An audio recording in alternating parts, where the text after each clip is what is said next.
ரொம்பவே டேஸ்ட்டான இந்த ரெசிப்பியை மிஸ் பண்ணாமல் பாருங்கள். இது ரைஸோட சாப்பிட ரொம்பவே சூப்பராக இருக்கும். எப்படி பண்ணுறதுன்னு பார்க்கலாம். பாதி சேனக்கிழங்கு, 10 சின்ன வெங்காயம், ஒரு பச்சை மிளகாய். சேனக்கிழங்க சின்ன பீஸாக கட் பண்ணி எடுத்துடலாம். தேவையான மசாலா 2 கைப்பிடி அளவு தேங்காய், 1 ஸ்பூன் ஜீரகம், 1/2 ஸ்பூன் மிளகாத்தூள், 1/2 ஸ்பூன் மஞ்சள் தூள், கொஞ்சமாக கறிவேப்பிலை போட்டு பல்ஸ் மூடு போட்டு அரைச்சி எடுத்துகிட்டு வந்துடலாம். கட் பண்ணி வச்சுருந்த சேனை, சின்ன வெங்காயம், பச்சை மிளகாயம் மூழ்கிற மாதிரி தண்ணி விட்டு கொஞ்சமாக உப்பும் சேர்த்து மூடி விட்டு வேக விட்டுடலாம். பாதி அளவு வெந்ததும் அரைச்சி வச்சுருந்த மசாலையை போட்டு நல்லா மிக்ஸ் பண்ணி விட்டு மூடி விட்டால் சீக்கிரமாக வெந்துடும்.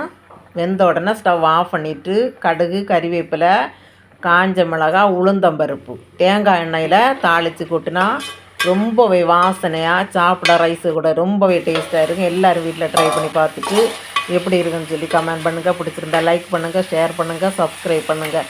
தேங்க்யூ.